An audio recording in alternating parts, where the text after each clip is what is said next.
Hello, everybody. Hello, everybody. How you doing? Good evening.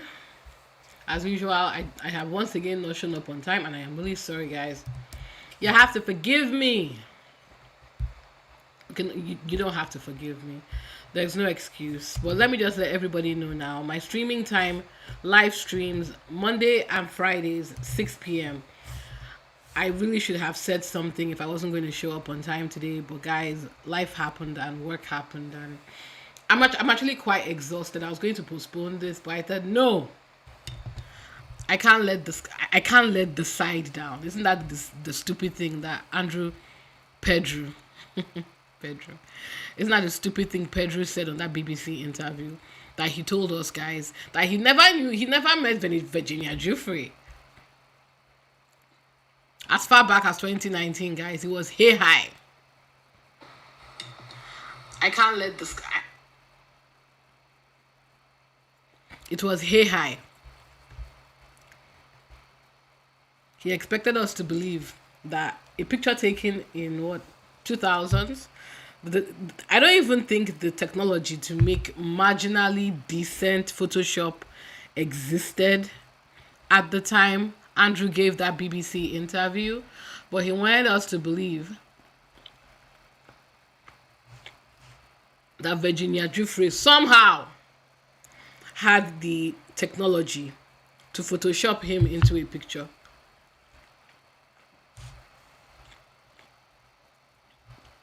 Also, he thought we were stupid and believed that a grown man could not sweat.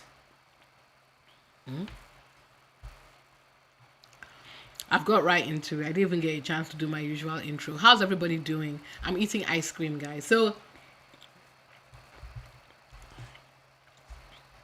my fitness has gone down the shitter, basically. My diet is very strict. I only eat vegetables and protein. Not just for anything, it's just what sits best in my tummy. But I haven't been exercising as much as I used to.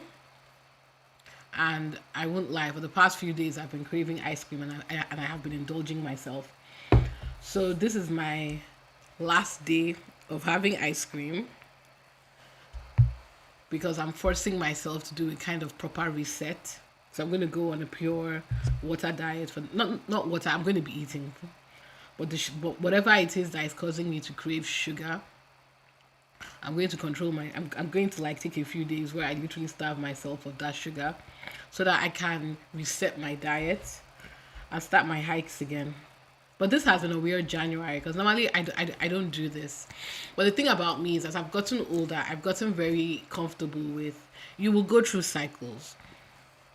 You will go through cycles, yes, where you will have a double chin, where you will have maybe the most unhealthy eating habits, and it's okay. It's not something to kill yourself over, if that makes sense. And I am no longer going to beat myself up for being human. It cycles. I'm a person. I have a healthy relationship with my body, myself, and I guess what I'm saying is I have given myself permission to be human. It happens. You have cycles where you want to be fit. You have cycles where you just want to cuddle in your house, have an ice cream, and go crazy. It's not the end of the world. So I guess my motivational word for the day is allow yourself to be human.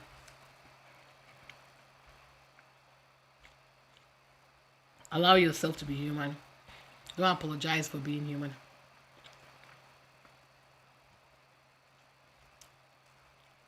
Indulge with reason.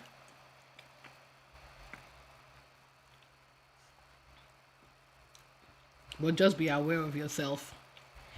Whatever your excesses are, if you can't know your limits. If you don't know your limits, then find people who can help you sort out what those limits are. So yes, I appreciate that this live is late. I'm not really expecting. I'm hoping I get some people. because we have a lot to talk about today, guys. We do. We really do. But if you've gone to bed or if you're home chilling and you don't want to listen to me, it's 8, almost 9 p.m. UK time. That's okay too. I love reading your comments, guys. So as much as possible, please leave me your comments now. Respond. I love hearing from you. I love hearing from everyone with everything going on in the world. It's nice hearing from everybody. It's nice knowing that you're taking care of yourselves. And maybe in some way, in some teeny tiny way, hopefully my teeny tiny content is bringing you some sort of teeny tiny joy.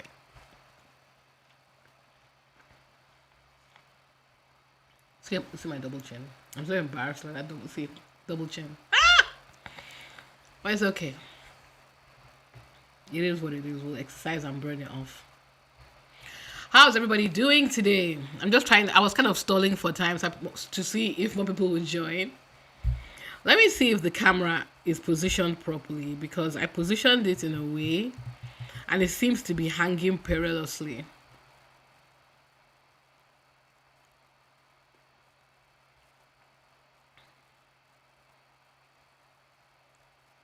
Okay. So far, so good. Right. Good evening, guys. Let's get to it. So I'm giving it 5 minutes. I think it's 5 minutes. If it's not, we'll be fine. So you guys know me. What I do. My name is N for Neka. Hello. If you're new to my content, hi. Please subscribe. Please like the live. Things like this help me grow my algorithm and hopefully get more people. What this account was primarily set up for was actually, I'm almost at my 1 year anniversary, guys. I'm not 1 year anniversary of owning the account. 1 year anniversary of posting with my face and not being shy. I was motivated to post just about a year ago after Blake Lively filed her ridiculous CRD complaint. Because I knew when somebody was telling me some bullshit. I really did. And in as much of the fact that a lot of my first content was about Blake Lively, I am going to look for my videos. I was planning on doing it. I'll do it this evening if I can. I'll get that video. And I posted right at the beginning when I said that I wanted my channel to be Meghan focused, because at that point I was like, if I can drag Blake Lively for her nonsense, then I can use my voice to help Duchess Meghan in whatever way I can. And you guys have made me so happy. I have almost 3,000 subscribers. Thank you. Thank you so much for believing in me. I've posted so many videos. Jesus, I really need to arrange this page, because this page is a disaster, which I will. But I want to appreciate everybody who has stuck with me. I appreciate each and every one of you. Thank you. When I first started, I had like maybe nobody. Now I have 3,000. That's almost 3,000. That's crazy. And I'm grateful to each and every one of you. I appreciate my content is not for everyone. That's fair. But I will always tell people that this account is a safe space for good people. It's a safe space for good people. It's a safe space for women of color, black women, Asian women, Indian women. I don't care where you're from, you are safe here, and men. But if you cross the line, I will drag you to hell and back. It is not a safe space for derangers, because I don't give a shit. I am not shy. I'm sitting down in front of a camera with lights in my face and calling you by your name. I am not shy. Don't play with me. It's not a safe space for people who are racist, who have hate in their heart. And it is certainly not a safe space for royalists. Why? Because in case you haven't inferred, I have an accent. I'm Nigerian.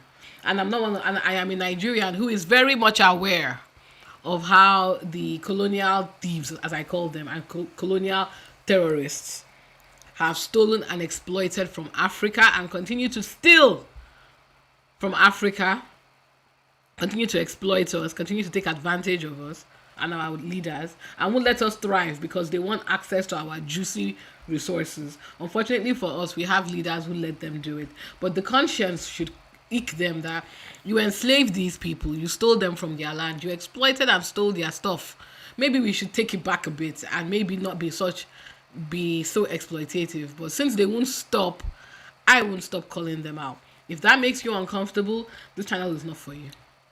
So yeah. Hi. Now, what are we doing today, guys? Guys, we have a lot. A lot. The British royal family have never ever, it seems like the only thing they seem good at is taking a situation and somehow making it significantly worse than it needed to be. I have never seen anything like this. It's like they just don't know how to, I don't know who they are hiring. It's like the world is the world is 1,000 steps ahead, and they are still stuck in 1890. Because what the hell is going on this week, guys? As you guys may have known on my live last week, we spoke about it just as I was talking about something else. The breaking news was Pedro, or Prince Andrew, let me call him by his name. Prince Andrew was somehow found in even more incriminating mess in relation to the disgraced pedo Epstein. Over 3 million documents were released. The American Justice Department, for whatever reason, I don't know who they think they are talking to, are telling the rest of us, well, that's coming out. Which means that there's I don't know if this is true, but apparently there's approximately 3 million more records that have not been released. And the American government has told us, yeah, that's it. So I'm like, so what's on those 3 million documents?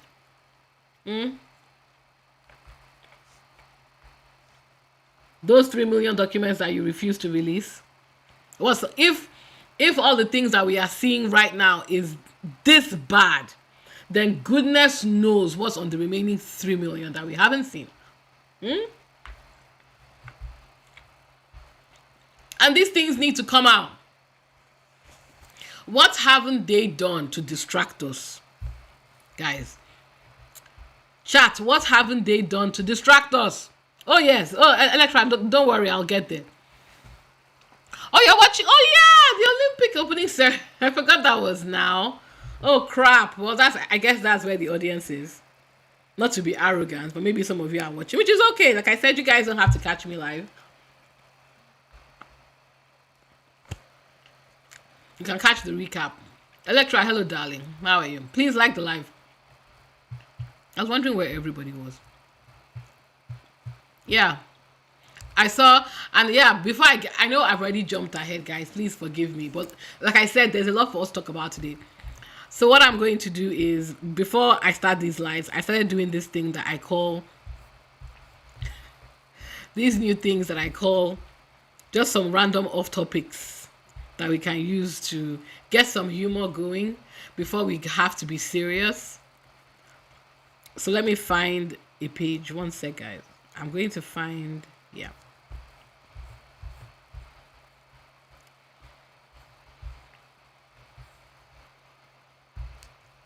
Let me take this page out. Yeah, there it is. Because, guys, this is a doozy.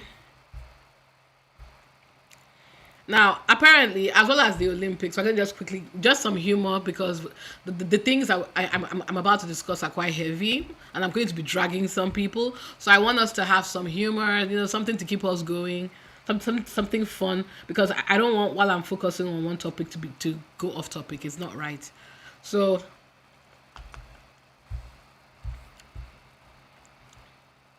my plan was to speak about Taylor Swift. I haven't watched it yet, but apparently she's released a video where she dragged some poor celebrities in. But just to prep everyone for what we're going to be talking about, some of the latest findings from not just the British royal family, but from the European royal family, who, in my opinion, have been getting a pass to do all sorts of nonsense, because the British royal family captures more of the international news. But that doesn't mean that they have not been up to some shenanigans and scandalry. We're going to be talking about our Duchess, of course, who continues to blow all expectations. as expected. And we're going to highlight her. Shout out to the squad for Black History Month. We're going to, of course, speak about Duchess Meghan, talk about a little bit about her achievements and how incredible the things she's done is. And of course, we're going to, of course, drag derangers because there's plenty to talk about with those people. Sorry, I had a better script, but I'm not using a script, so stay with me. Yeah. So let me start with my first off-topic item of the night, Taylor Swift. Like I said at the beginning of my live, this channel started because I was dragging Bilaki for what I thought was highly inappropriate nonsensery that she was doing to Justin Baldoni, aka I did not believe for a quarter of a second that ridiculous thing that she posted. Her CRD complaint did not make any sense to me, and I'm so glad I didn't believe her because I knew her lying ass was lying. I knew she was lying, guys. I knew she wasn't telling us the truth. I knew Bilaki was lying. And it's all come out now. And when it came out, it implicated our favorite victim, Taylor Swift. Taylor Swift is a victim, guys. She's an almost 40-year-old victim. And I'm so glad. You know what? I never liked that woman. Ever since, because Taylor came out, 20 years ago or more, I never liked her. Never, ever liked her. She just didn't rub well for me. I couldn't figure out why. Maybe it was her lack of talent. When you guys said she was an amazing songwriter, I would stare at all of you in disbelief. Because I'm like, so she can string some words together. That equals amazing songwriter. The awards that woman has won is just an insult. Because in my personal opinion, if Curtis, I don't even think Curtis Mayfield ever won any awards while he was alive. Is he still alive? And he wrote some of the best music we will ever hear. But this woman comes and sings some of the most mediocre garbage ever put to paper. She can't sing, she can't perform. But you people elevate this woman to a status that is almost godlike. You treat her like she solved all the problems in the world. And frankly, as a society, we should all be ashamed of ourselves. We should all be deeply ashamed of ourselves that Taylor Swift has been allowed to thrive. And not just thrive, succeed. She should have been shut down like the pop princess. She wasn't even, come on, the greatest pop entertainer of my youth was Her Royal Highness Britney Spears. And while it is deeply tragic what her family did to her, and I don't blame her for a moment for wanting peace and quiet and just staying away from the spotlight. In fact, I want that for her. Because what they did to that woman is unacceptable. The fact that people wanted to have chosen to replace, when people say things like, Taylor Swift is an amazing musician, the first thing that comes to my mind is all of you have lost your damn mind. Where is my Brave? Sorry, guys, I was talking because I'm trying to get my Brave app up. 1 sec. What's happening? What's wrong with you today? And I'm dragging Taylor Swift because apparently she's going to be our let's laugh at her. No, not laugh at her. Let's criticize her content for the day, which is going to be our off topic for the night. Bear with me, guys. I'm trying to get the app to come. I don't know what's happening here. Yeah, but I'm ranting about Taylor Swift because I don't know if you guys heard Blake Lively.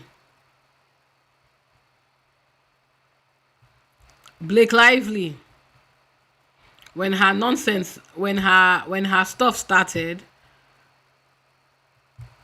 Yeah, there it is. Sorry, guys. I was looking for the right page. There it is. Yeah, there it is.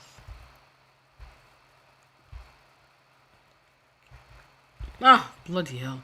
Right. So, Blake Lively, when her nonsense first started, the one thing that always, that's a creator, Elsrich, if you're not following her on TikTok, please do. Amazing creator. And she's on YouTube as well.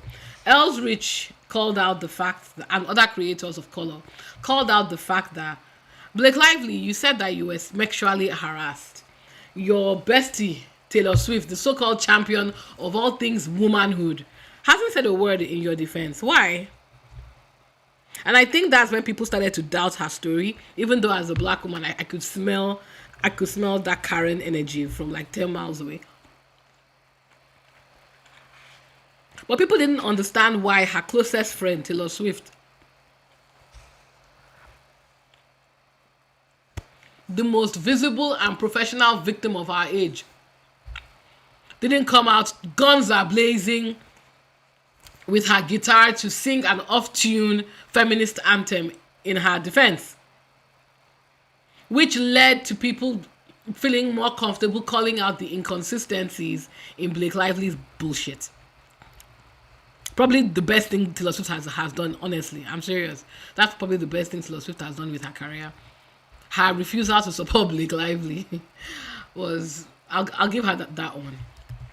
Anyway, Taylor Swift, our favorite victim, came out to tell everybody that she knew nothing about what happened. She doesn't want to be involved. She had nothing to do with Blake Lively's sabotage of Justin Baldoni's content. And because we didn't know any better, we all, even myself included, that, okay, you know what?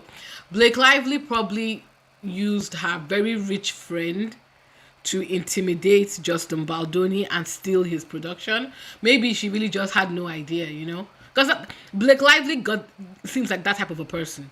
But then, and you guys have seen it on my channel so much, when the what we call the great unsealing happened, and we saw all the text messages, it became very clear that Taylor Swift wasn't some innocent bystander like she said. She was actively involved in sabotaging and stealing somebody else's content. Now, I was shocked. Not because it is not something I would expect Taylor Swift to do. No, I was shocked that she actually came out and lied like that. Did she not think that her messages would go out in public?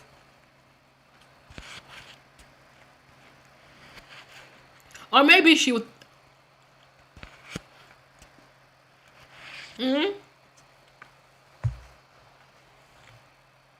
Or maybe it's that celebrity thing of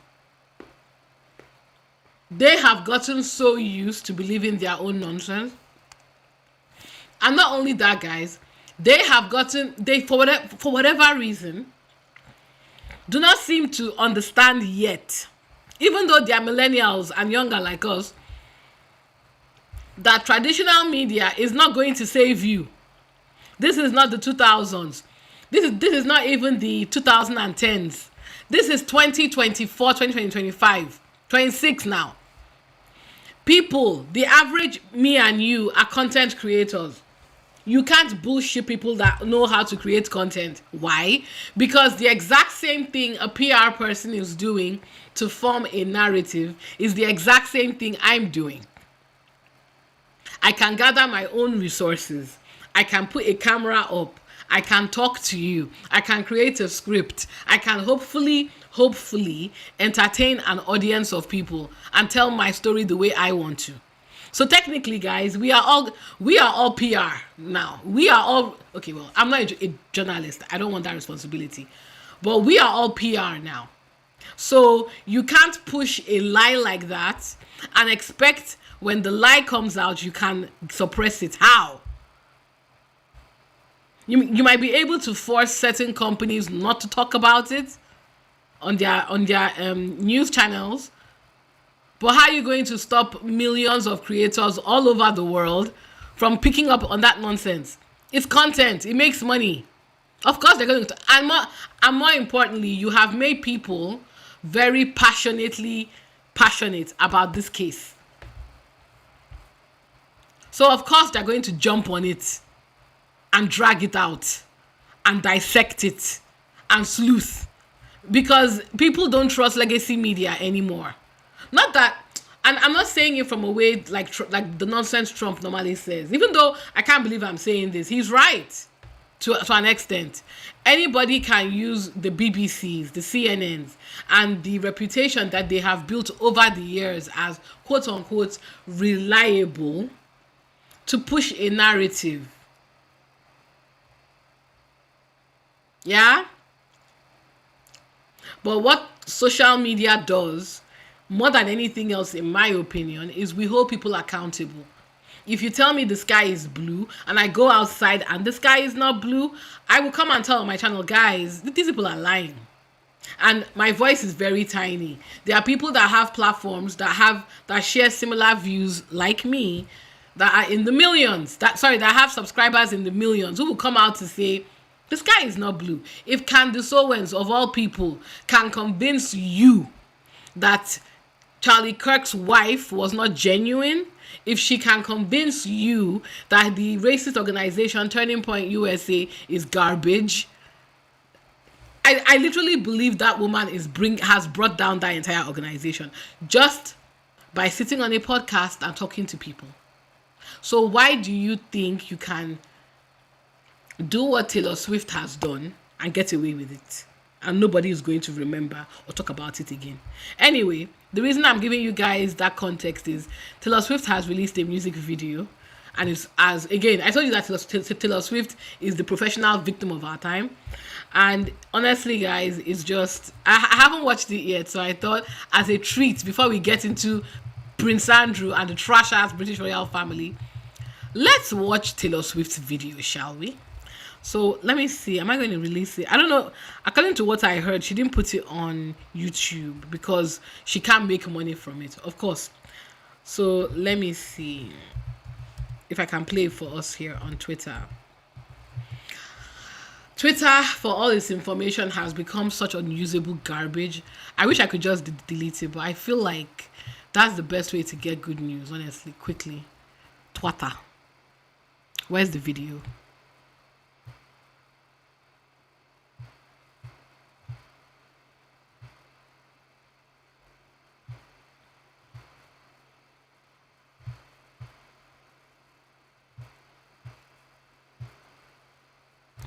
Oh, it's on Apple Music. Oh, for goodness sake. Guys, sorry. Let me Google if I can. I don't know why this woman can't just act like a normal person.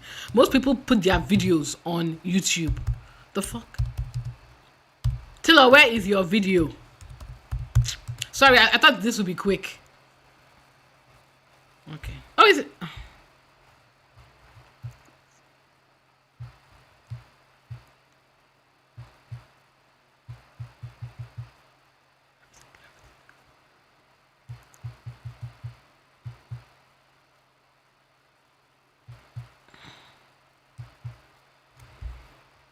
Guys, I'm going to lose my temper if I don't watch this video.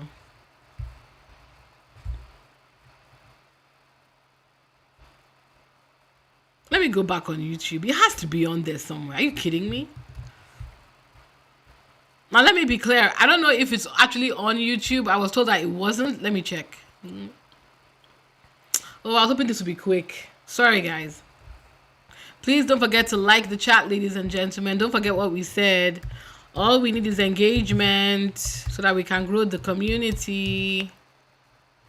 Please like the live, engage in the chat, talk to each other so that the views can grow. This video had better be on YouTube.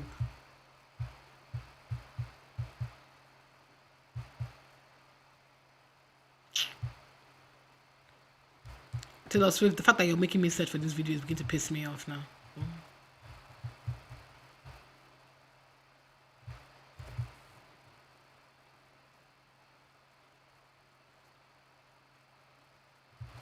Let me see if I can watch it.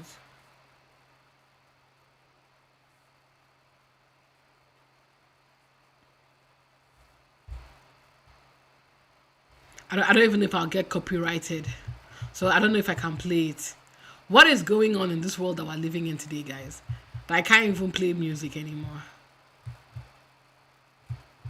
Let me see.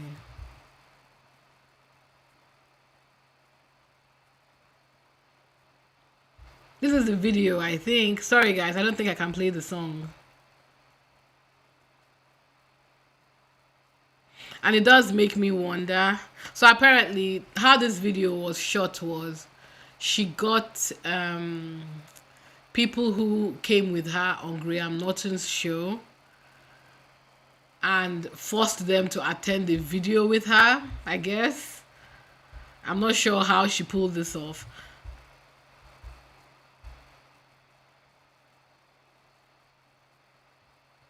Okay, so Taylor Swift and her hungry capitalist self has made it so that I can't play this video, guys, because I do not have Apple Music or I have Spotify, but not on my Mac. That's annoying.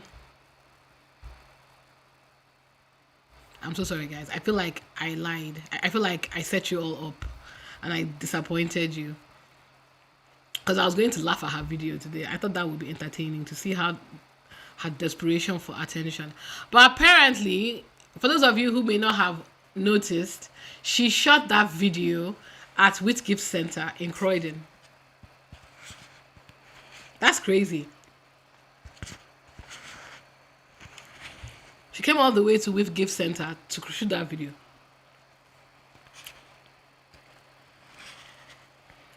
So for helping with Gift Center, I'll give her that order. Capitalist Barbie has made it so that I can't watch her video and laugh at it. So there goes my moment of levity and joy. I'm so annoyed. Because I was looking forward to cooking this woman on this app. Oh well. When she stops chasing capitalism and puts the video where everybody can see it, I will watch it. The only reason I went to talk about it, honestly, was because my fave, Killian Murphy. Okay, wait, let me see if I can open it. One sec. I don't know if my Spotify will open here, you know. Let me see. Again, I can't believe I'm doing this. I cannot believe a royalist, an anti-royalist channel is going through all this hell just to play a Taylor Swift video.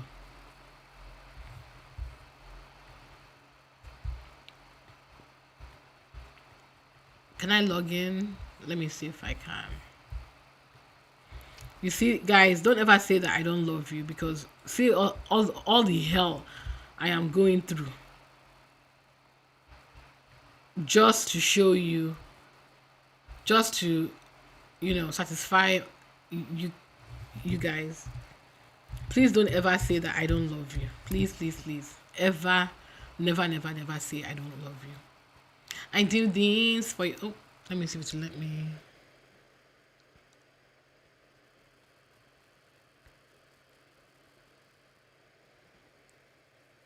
Oh, this is asking me for some. You know what? Forget it. It's not going to happen. I'm so sorry. I'm so sorry, guys. I set you up. I'm so sorry. Please feel free to drag me in the chat. I'm not watching that video, even though I wanted to drag Taylor Swift in it. But yeah, when it comes out on a normal platform that I don't have to jump over 20 hoops to get it, we will watch it together. It will be our moment of levity. But in the meantime, I heard Mariah Carey was. I wanted to play the Mariah. I was going to do Taylor Swift, then Mariah Carey, then we get right to the conversation. So Taylor's capitalist Barbie has thwarted me now, so I'm going to play Mariah Carey. Mariah, I love you. You're my fave. But I just got a glimpse of her performance at the Olympics. And I feel like we should talk about it for like 5 seconds. Because Mariah, who I adore, was making me side-eye high a bit. Mariah is the only person on earth that I think can get away with what she did at the Olympics. Only you, Mariah, nobody else. So, of course, she's looking stunning, as always. I love Mariah. She will never, ever let me down. But I think we can all agree that my good sis, at her Olympic performance, does not make any sense. Because I think we all know that Mariah wasn't singing live.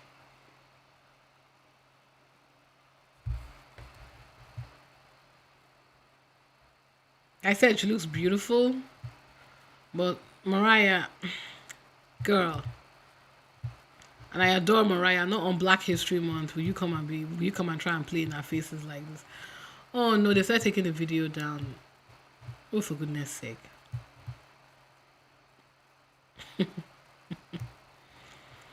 I hope the video is still up somewhere. What is going on with all this copyright stuff?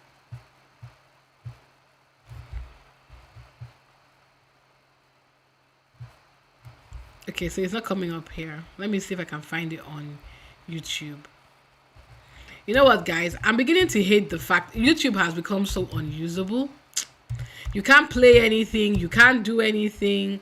No, I'm not going to play it live or anything like that. But like the fact that we literally cannot do anything anymore on this platform. And I don't like it. We can't do anything. We can't play videos.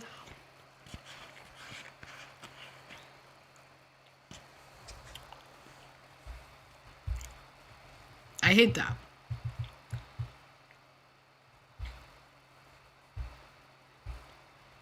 Let me see if I can turn it on without being on camera. One sec.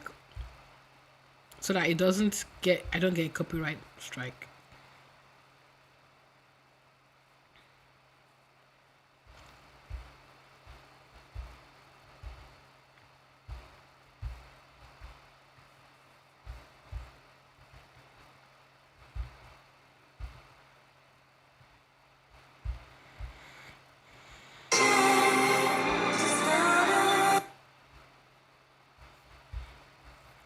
Okay. So I'm going to play it, but I'm not going to play her voice. But I think just watching the video, you can catch a sense of what I'm trying to say.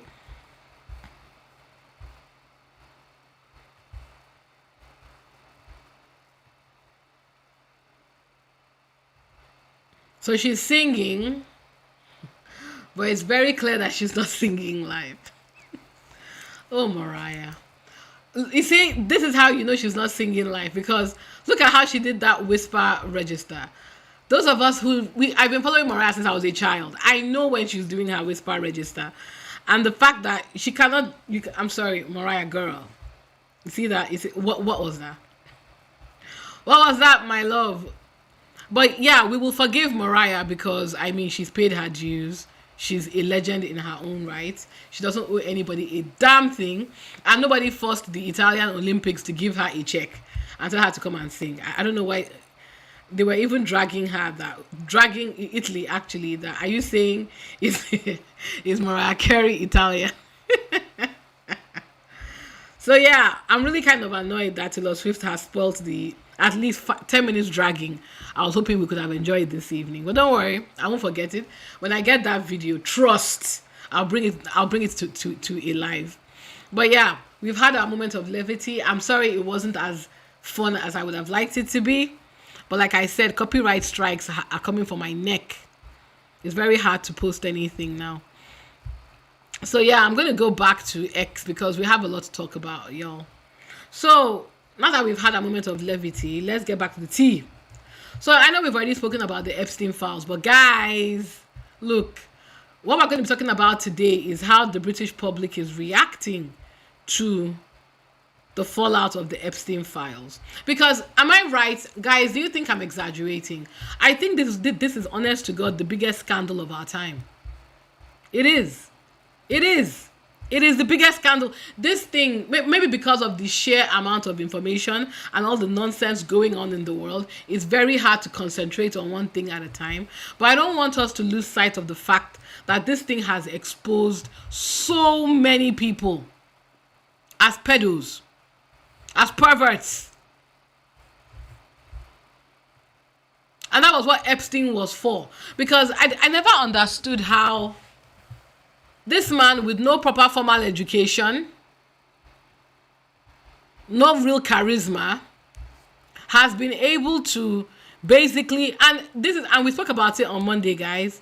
They say that Epstein has ensnared famous people. No, he did not ensnare anyone. These people willfully partook and used him as a way to have access to women and men. So what am I saying, women? Children. Apologies for the women. I don't want to diminish their suffering. And that was what the attraction was. He wasn't good looking. He wasn't charming. He just gave them access to live out their most disgusting desires. And for that reason, he was celebrated and he was protected. People were saying, and I was like, please don't forget. Please do not forget that Epstein was arrested a few years back. The only reason why he wasn't given a proper prison sentence and completely cast out of society was because of power.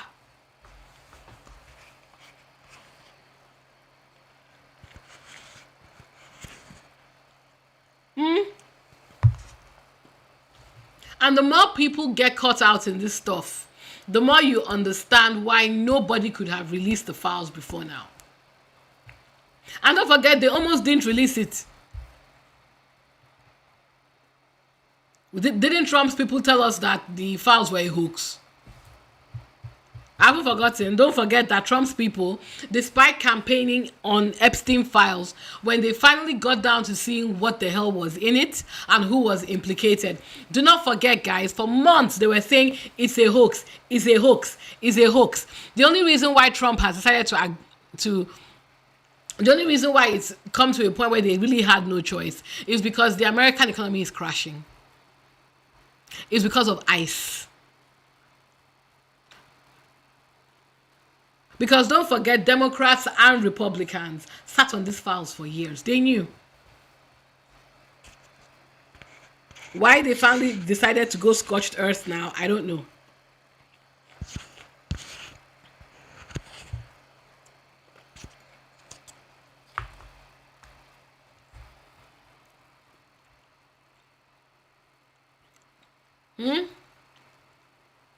And don't forget, guys, we were talking about why did William hire a crisis manager? Do you remember all the jokes we were cracking? We saw helicopter gates, and we were saying that, oh, he wants to leave his wife. And while I don't have any doubt that he wants to leave that woman, now that we know that William has also been implicated in the files, it all makes sense. It all makes sense. It all makes sense. So now we're going to start with I've put a number of articles together. So we're going to go through them one by one. And we're going to look at the British public's reaction to the inaction of the British royal family. Shout out to SK on X. This is William getting... I like I should put a laughing face there. This is William getting mentioned in the Epstein files, by the way. Let's read it together.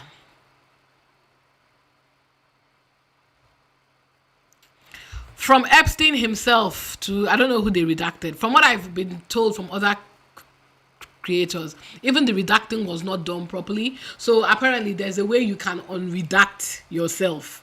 I am not doing a deep dive into it, otherwise I'd have done it myself. But I'm sure other creators, in time, they'll be able to get all these names out. Here is Epstein. Good afternoon. Darren asked me to relay this to you as soon as possible. Kerry Holmes Eubank, painter at LSJ, was approached by a woman at the Red Hook Marine after getting off the boat this afternoon. Please note she was the only member on board any of the boats. She informed Kerry that she was a reporter trying to get information on Epstein. She mentioned Mills and, I don't know what that is, Mills and Miss Maxwell, Prince William, saying she required information and that she was going back at least 10 years. She said she has spoken to a number of people, and if Kerry knew anyone with information, she would provide big money. Kerry knew anyone with She followed Kerry from the Marine over to the other side of Red Hook Main Street, continuing to ask questions. Kerry informed her that she was working in construction and had only been on the island just over 6 months. This is correct. She gave no details on any level. Kerry described her as small and pretty with long black hair and a strong British accent. She did not give her name but showed Kerry ID, which may or may not have been a press card. We have contacted LSJ managers asking for her description and to let us know if anyone sees her. Please advise.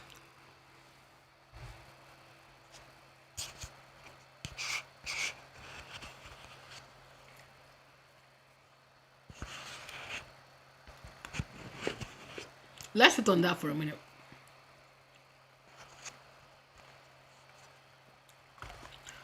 Because why was this reporter specifically looking for... Sorry, why did she specifically mention Ghislaine Maxwell and Prince William? Ladies and gentlemen, why specifically Ghislaine Maxwell and Prince William? That actually made me pause.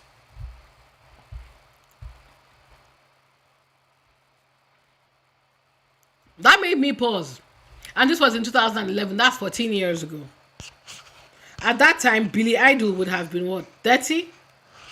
Was 30, right? Yeah. So what shenanigans was William up to? That a British reporter was able to get close to what I presume is one of Epstein's islands to go about looking for information specifically about Billy Idol.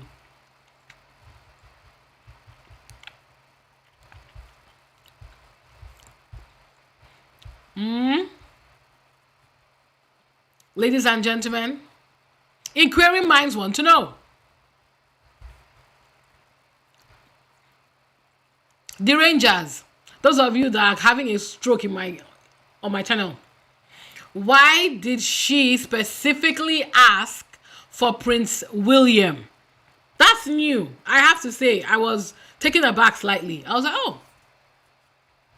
Because when they said William was in the Epstein files, I was thinking if it's something that he's affiliated with, it's very possible that maybe it's some sort of charity that he was involved in. But the fact, ladies and gentlemen, they specifically asked for William. And we remember that he has hired a crisis manager, tells me that there is something going on.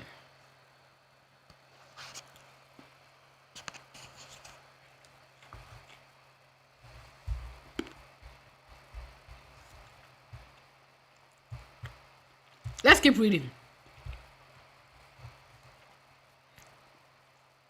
And of course, all the Rangers are quiet. The anti-Meghan crew, where are all of you? Because many Rangers use the PFP of William and Kate. Where are all of you?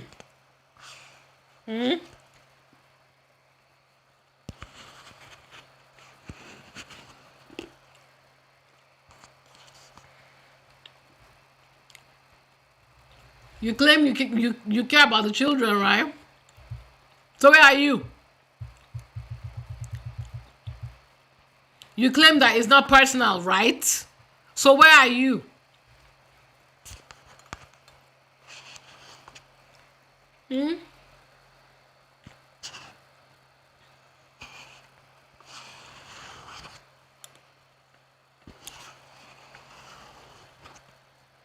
You said you hated Meghan and Harry because they ruined the monarchy.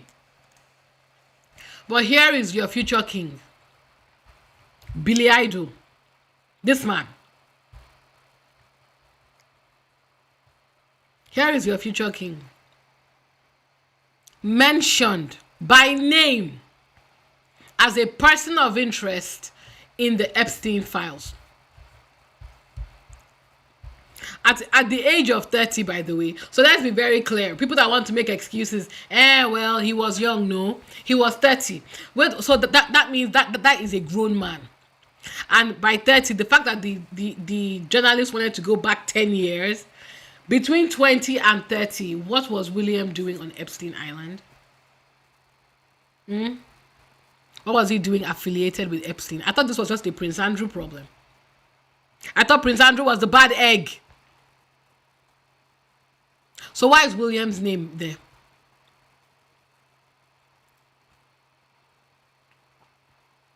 The Rangers. I'm curious. I need, because I always hear from you. So where are all of you? Inquiring minds want to know. Why was Billy Idol mentioned by name?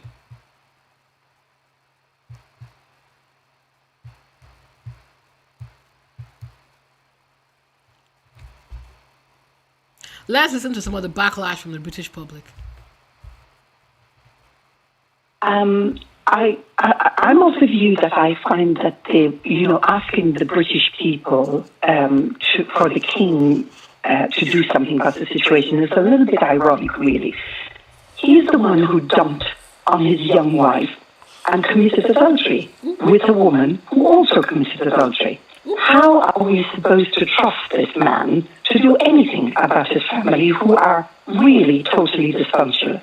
And when you talk about the Queen, and the last listener suggested that she was supposed to look after Andrew, how could he possibly do that? She herself put up a lot of the money that was spent dealing with the fact that he could try and extract himself from the whole situation. I mean, the entire family is just dysfunctional from top to bottom, and they are not a royal family; they are a rented family, and really they should be evicted at this point in time, just as Starmer. Another day we'll talk about that, because I do wonder whether you've got a bunch of people in the middle of the UK who are just happy to have the royal family but don't ask a lot of questions. And suddenly they're thinking, wait, we can't be funding this absolute caravan of sewage.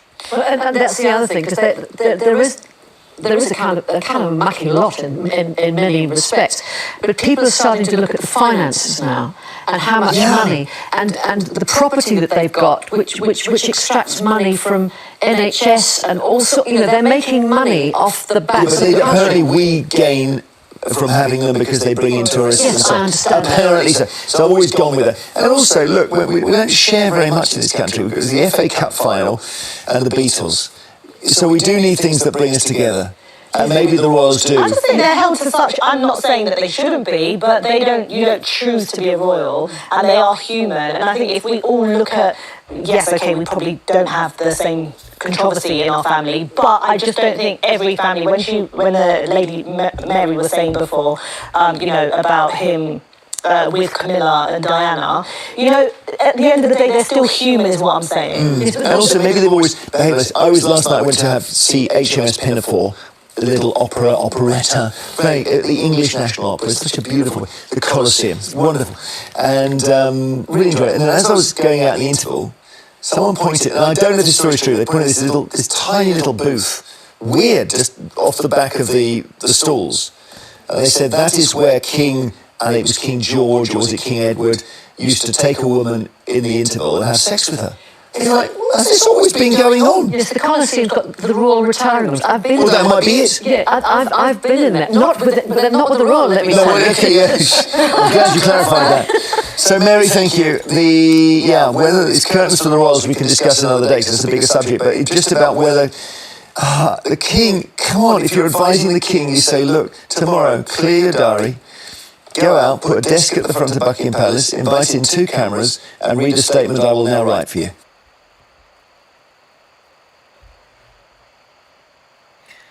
I was in a live chat last night on TikTok, and I highly recommend it if you guys want a nice forum where we can have honest conversations about the royal family. Bonnie has a wonderful live on TikTok. If you're on there, you can join. I think it's usually around 11:30 at night to accommodate for the American audience. And one of the things I was talked about there was, will this scandal bring down the royal family? And my response, and I'd love to hear from you guys as well, my response was absolutely not. It won't. It won't. Nothing will bring down the royal family, because even though it happened over 200 years ago, the French Revolution completely changed how a lot of these European royal families behave. I'm serious. The French Revolution was such a traumatic eye-opening shock to the European fabric of royals and life and everything, that we still feel the effects of it today. I've always been a fan of history. I listened to a wonderfully detailed, very well done documentary about the French Revolution. Not just about what happened, we all know how it ends, but how they got there. And it was fascinating, to say the least. For the royal family to be destroyed by this scandal is going to be a combination of the people have had enough and the government and the press get out of the way. I want you to listen to me. The people have had enough. The press and the government need to get out of the way. What happened in the French Revolution was exactly that. A perfect storm of frustration, anger, disillusionment. And don't forget culture. Because the French, I think we know the French do not F around. Right? Whenever you think of the French Revolution, always think about this image. A bunch of women, because women led the march against the Palace of Versailles, the final downfall of King Louis and his Marie Antoinette. They led that march. And these women were fishwives. They were frustrated, they were hungry, they were angry, and they were like, nah, screw that, we are marching on the palace. And this was after years of propaganda from their own version of the press. Let me tell you something about human nature. Human beings 300 years ago are no different from human beings today. The only difference, ladies and gentlemen, technology. That's it. We haven't changed. The infrastructure of a press and a press spreading propaganda and misinformation, riling up millions of people all over the world, or in this case, in a locality, into blaming people for their pain and misery. That's exactly what happened in France. And the person giving that narration, that beautiful French Revolution documentary, he said something. He said, and this stayed with me, he said, what was done to Marie Antoinette in the press in the 18th century is honestly no different to what is being done to Duchess Meghan. He said it. There's no difference.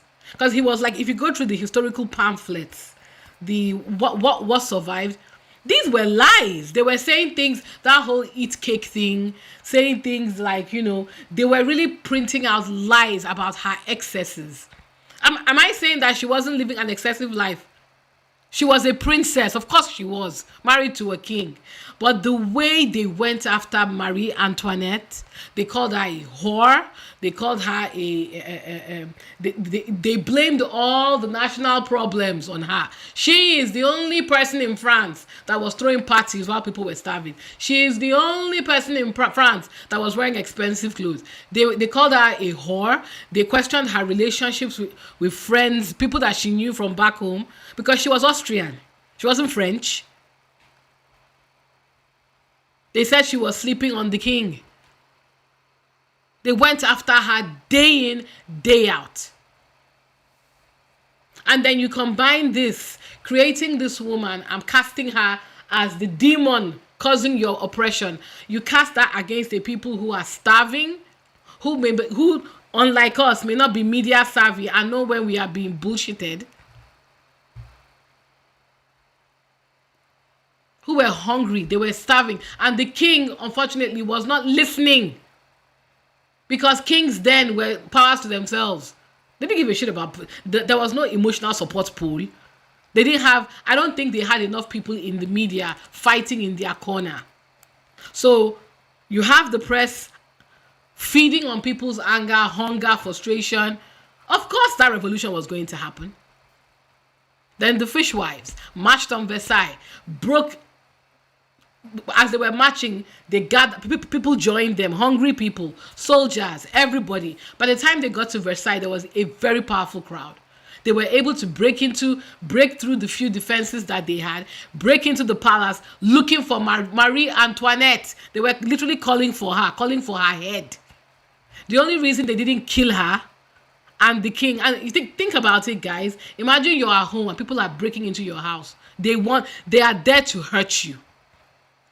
The only reason they were not killed when they were being captured was because, I forget his name, there was a very good orator. He was able to calm the people down. But the compromise was they were taking the king. They were taking the king, they were taking Marie Antoinette, they were taking the children to Paris to face justice. The French Revolution is a powerful, if you can, I would try and see if I can find it. It's a very popular history. I'll post it. Please listen to it. I always say history informs the now. The reason why you see me talking the way I talk about many things is because I listen to history. There is nothing happening today that didn't happen. There is nothing new under the sun. That is not a lie. It's true. Everything we are experiencing has happened before and will happen again. Because human beings, the one thing we are bloody predictable. Now, after the French Revolution happened, the brutality of the French Revolution meant, if you think about it, the people they didn't just rise up against the king. They rose up against, it was basically the serfs versus the rich. If you can think about, if they were able to march on the palace, what do you think they were able to do to all these noble houses? They are really horrific stories. I've read so many books on it, different stories about how it wasn't just the poor. If you think, whenever there's a riot or some sort of general frustration, there are always people that are ready to take advantage of that anger for their own ends. And that type of countrywide mass protest, it brought a lot of psychopaths, a lot of sociopaths, a lot of angry people, workers, cast down their tools and attack their masters. There were abuses, rapes, beatings, theft, destruction of property. People were killed all over countrysides in France in the name of this revolution.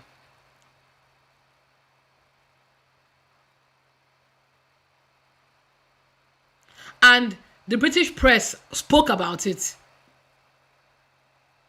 They said they sent scouts to go and check because they couldn't believe it. They could not believe that an entire monarchy was brought down just by the people. And they did try to get Louis and Marie out of there. They tried. They really did. What didn't they try to do? And they were close. Marie and Louis almost got out of France. But again, you know how I say the royal family is like everybody is 10,000 steps ahead of them. They don't... Their tunnel vision and their arrogance is astounding. Louis almost got out of France. They actually set up a whole escape plan for him. Other monarchs, I think it was Austria and other countries, they had soldiers ready. They put a whole... They were able to sneak them out of the palace. They were able to get them as close to where they could extract them as possible. But Louis' arrogance was what got him caught.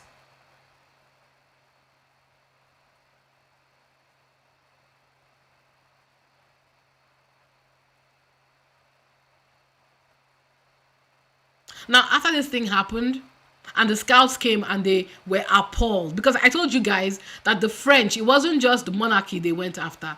They committed severe acts of violence. It was so bad that even their own French people were like, okay, wait, this is too much now. They were like, if this is supposed to be a revolution, this brutality, this murder, this criminality is too much. And what they did so upset other European monarchs that I believe that they started protecting their position from then. They were terrified. And that's why you see incrementally they started building relationships. They started to calm down a bit. They started giving more and more power to the parliament so that it seemed like it was a fair rule. And more importantly, guys, they started to build their relationship with the press. A lot of this can be tied back to the French Revolution because they did not want the people to rise up again. So by taking a step back, not being so arrogant, let the parliament step in, give them more power, give them more and more power. Let us sell the message that, oh, we aren't really a monarchy, we are just figureheads. Make them appear like zoo animals. Make them appear way more harmless than they actually are. Maybe the people will back off. And it worked. It's worked, right? People still consider the royal family as figureheads. People still, you just heard Jeremy Vine say the royal family, he pretended that he wanted to hear both sides, but he still pushed the marketing line, which was the royal family is good for tourism. Because they have a whole dedicated channel, Channel 5. Their job is to push the monarchy. They will tell whatever lie you want them to tell. They will push whatever agenda you want them to push, because the ultimate end goal, ladies and gentlemen, is to preserve the British monarchy. It doesn't matter. It doesn't matter that they bullied a woman almost to death. It doesn't matter that I'm very sure they had a hand in the killing of Diana. It doesn't matter that they have Andrew, who is arrogantly sitting on his high horse, literally letting us know you can't do shit to him, while staring at the camera. What are you going to do? Yes, I did it, and it doesn't matter, because not the government or the press is going to allow the British people to call for the British monarchy to step down. It's not going to happen, because they have put in place very good systems to not let that happen.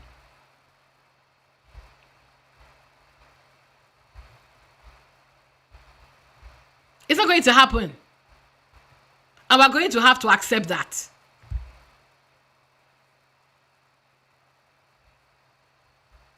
The best you can do is call it out. What I'm doing, what others are doing, that's the best we can do. Because don't forget, they are listening. And if they're not listening themselves, their PR people are.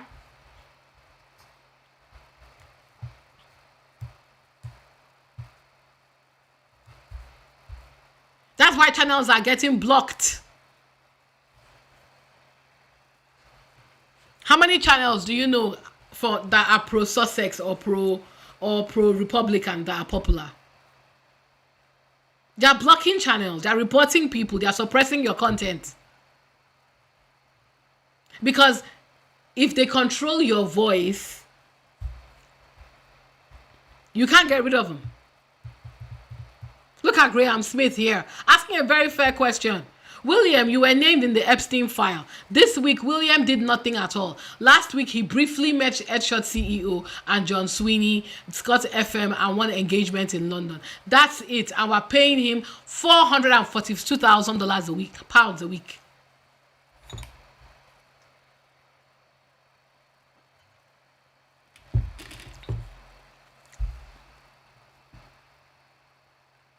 And he's reporting this stuff.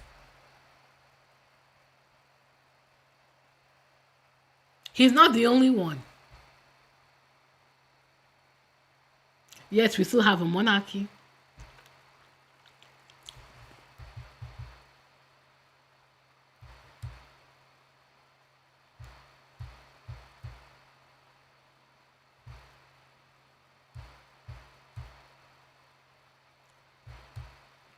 Don't worry, we'll come back to Meghan and Harry. See? Jeremy Vine is a very good instrument for the royal family, because he pretends on his channel that he's trying to have a discourse. He's pretend that, okay, I've opened a panel, let's talk about it. But when you call points that make sense, he quickly suppresses you. Or tries to, you heard his talking line now, that the monarchy is good for tourism. That good for tourism, you're paying Prince William £442,000 a year. By the time we put all that money together and all the expenses and scandals, isn't that equal to the money they claim to make us in the name of tourism? Just to clarify, tourists come to see the castles. They don't give. I don't think they care to see any members of the royal family. They might see them and, oh wow, pictures, but that's it. If the royal family steps down today, those castles are not going anywhere, are they? Are they?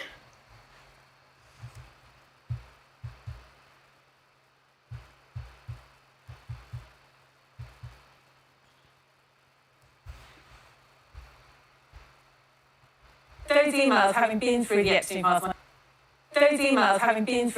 files, myself, not all of them yet, but they are staggering. This is a complete betrayal of by Sarah Ferguson of her daughters, in my mind, from reading through this. So let's roll it back.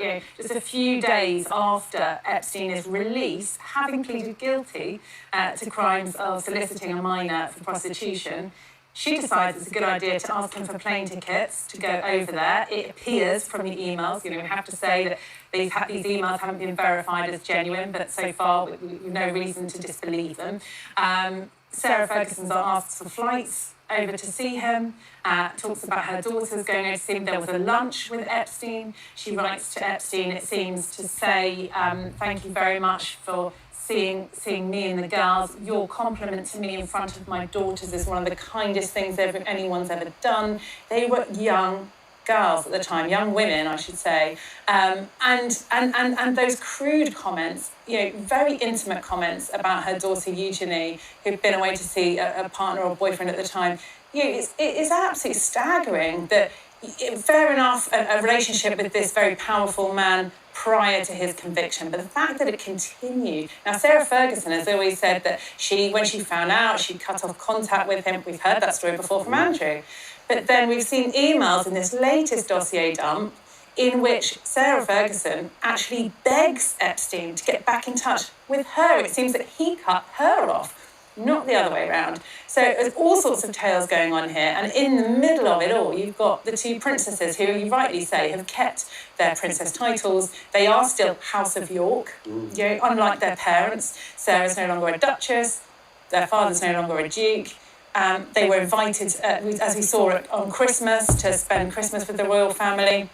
And there has been this protective kind of ring of love that's been put around them by the king, who I'm sure feels incredibly sorry for them, and that's certainly what I've been told. See? Now, do I think Eugenie and Beatrice should suffer for the disgusting behavior of their parents? Of course not.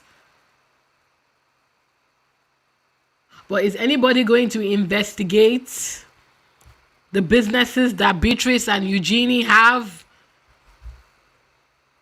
They were running startups. Those emails, having been Were through they the not? Epstein files myself, not all of them.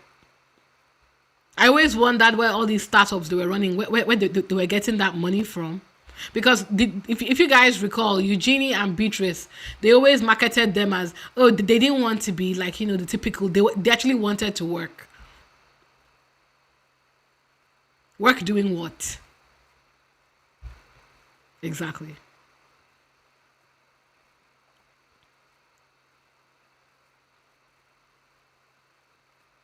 Work doing what? What type of work?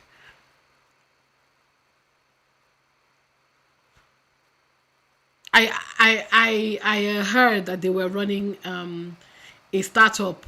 And I was like, okay, cool. What type of startup? For what? To what end?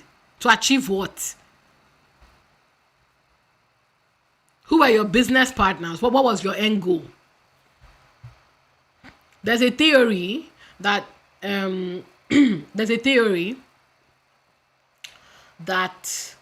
they got, Eugenie and Beatrice got some of the contacts their parents cultivated, and they were doing business with them through these businesses. I don't know because nobody has ever bothered to investigate, to audit, to check. I don't know if they're still running those businesses now.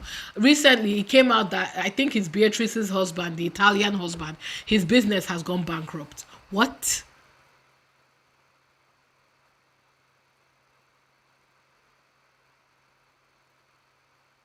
If it were Harry and Meghan, the depths will be endless. What angle wouldn't they go to? They are still actively trying to find out information about Harry and Meghan's business.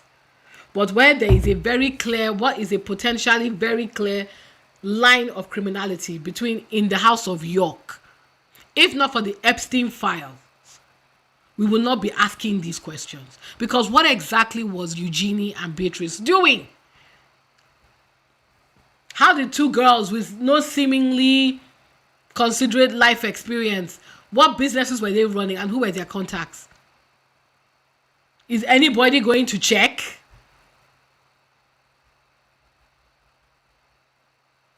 At a time like this, isn't this the best time to do so?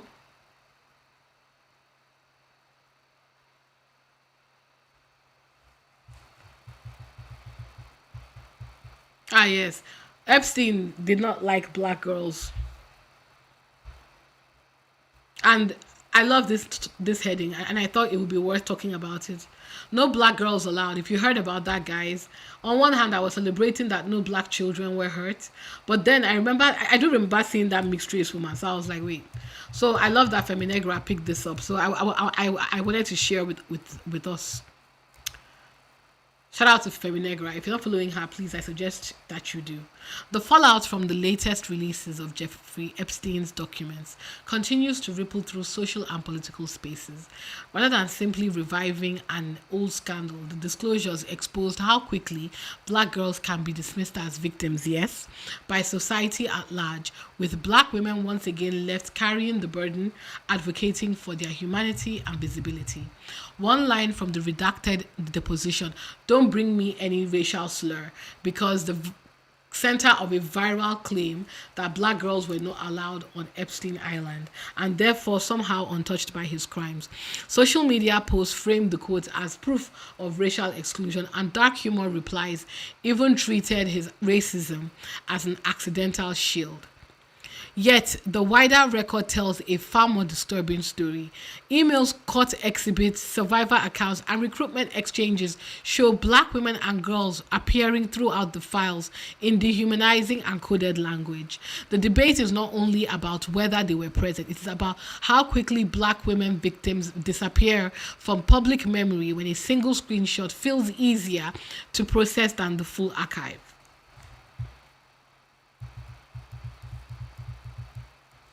The myth of absence and digital erasure. Social media spread a viral claim that no black girls were allowed on Epstein Island after they shared a cropped excerpt from a redacted deposition and later FBI notes released in the U.S. Department of Justice court batches 2025 and 2026.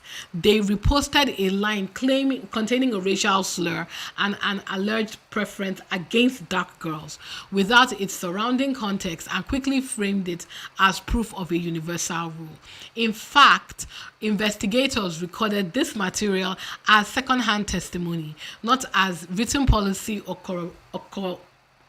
corroborated directive across the files. Other unsealed documents contradict the blanket interpretation.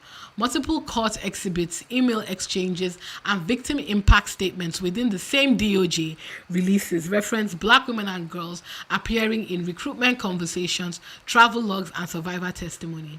One widely cited example is the public testimony and press appearances of black survivor Lisa Phillips, whose statements in 2024 and 25 legal proceedings and media briefings document direct abuse.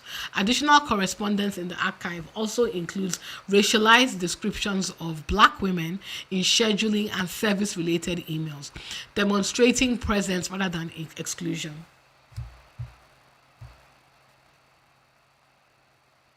Taken together, the evidence shows the categorical ban narrative stems from a selective quotation of investigative notes, while the broader documentary record confirms that black victims did exist within Epstein-linked networks. What did the documents actually contain? Shout out to Feminegra for this, by the way.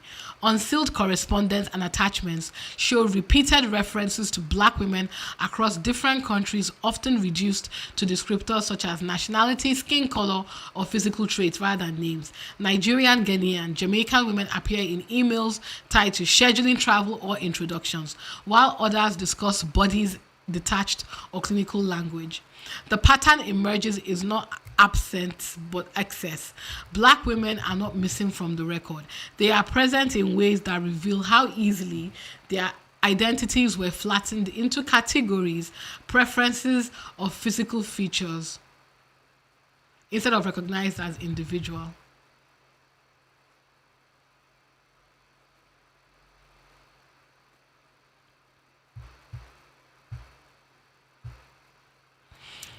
Some exchanges move beyond casual objectification into pseudo-scientific framing. Proposals about measuring hips, lumbar curvature, or physical or fertility traits place Nigerian women's bodies under a lens that resembles historical racial science more than modern research ethics. These messages do not show protection or exclusion. They show curiosity directed at anatomy rather than autonomy, echoing older traditions where black bodies were treated as specimens, data points, or biological resources instead of humans with agency and consent. The documents consistently revealed that people exploited black women and girls and frequently discussed, categorized, assessed their bodies in ways that expose a pattern of dehumanization than invincibility. The historical patterns are here.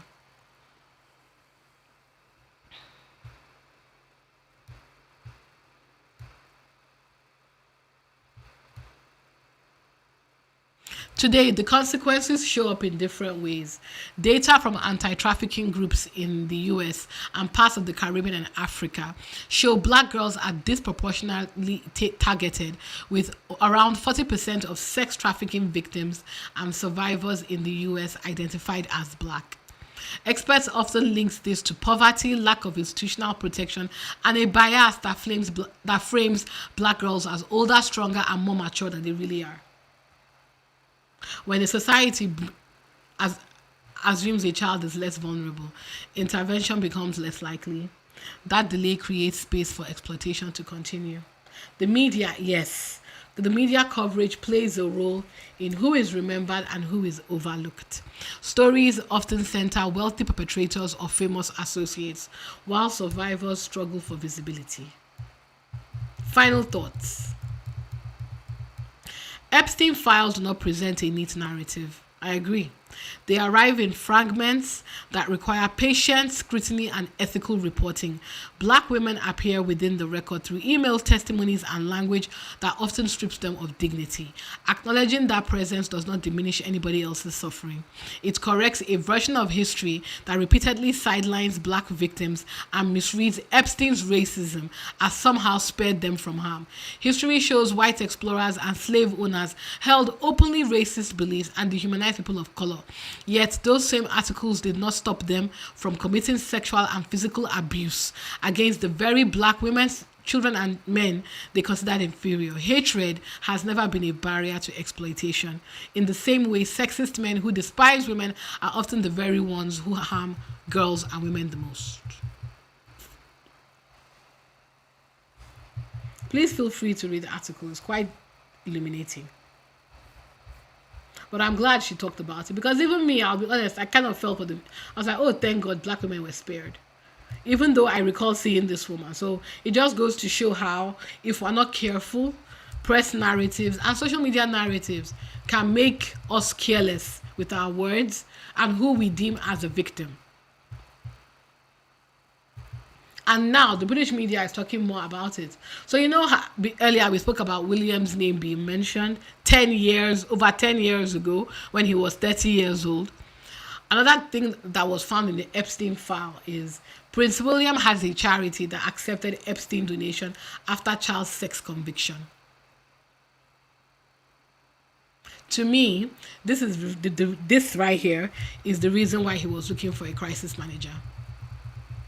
Because all of these things, you know how usually they would hide behind, it was before he was convicted. Why did you take money from him after he was?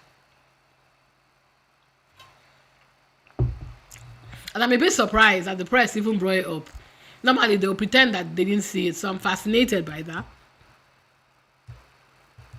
I love this image because it does call to question what we've been saying for years, guys. They've been going after Meghan. See.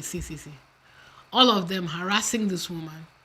Meanwhile, this pervert has been walking around, living his best life. Harry and Meghan were scapegoats, and I'm sure they know that. That's why their silence right now is very funny. And Meghan was right. The truth will always come out. The truth is out now. They can't even bring up Harry and Meghan, because what has Harry and Meghan got to do? And let's keep it 500%. They probably won't bring up Harry and Meghan, because then, at least in this context, because then it will be very glaring to everyone that, oh wow, so they were right. Oh wow, so Harry and Meghan are living their best life in Montecito, as far away from this nonsense as possible. And then it then begins to beg the question, why are you here again? Let me see if this is more from Jeremy Vine. How? Marion, Raina takes me straight to Angela, doesn't it? But it wasn't Angela. Marion Leicestershire, hi. Hi, good morning, Jeremy. I'm of the view that I find that asking the British people for the King to do something about the situation is a little bit ironic, really. He's the one who dumped on his young wife and committed adultery. Oh, we've already seen this. Sorry, I thought it was a new.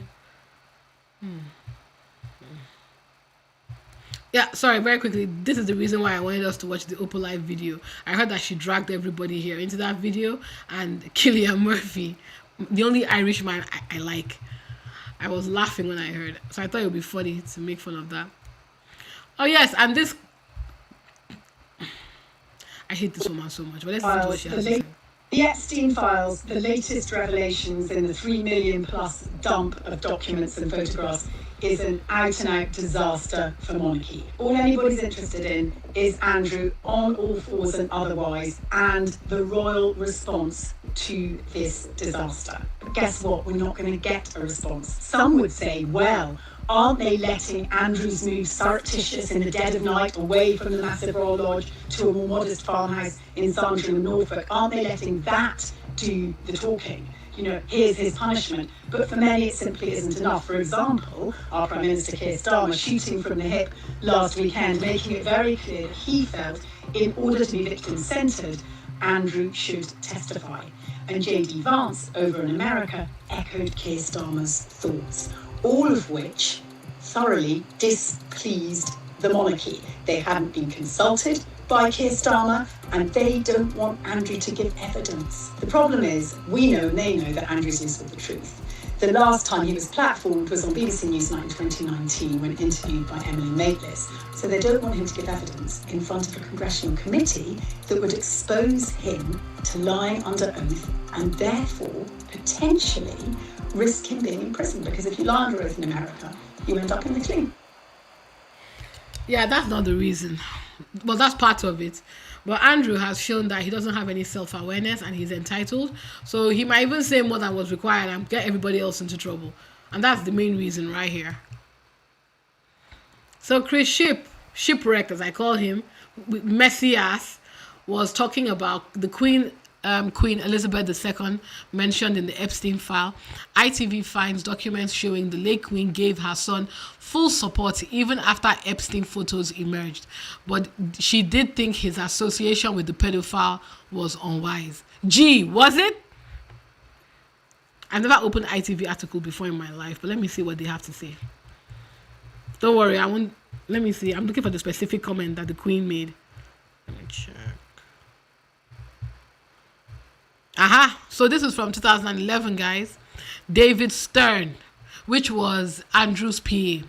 Rest of the day has become more quiet and restrained. Theme seems to be now PA under scrutiny for dealing with Azerbaijan and Turkmenistan, but government approved. He has full support of his mom. Only dealing with you was unwise. The dealings to you are now predominantly related to Fergie and her financial trouble, always quoting her interview and her lack of judgment, and she will never deal with you again, etc.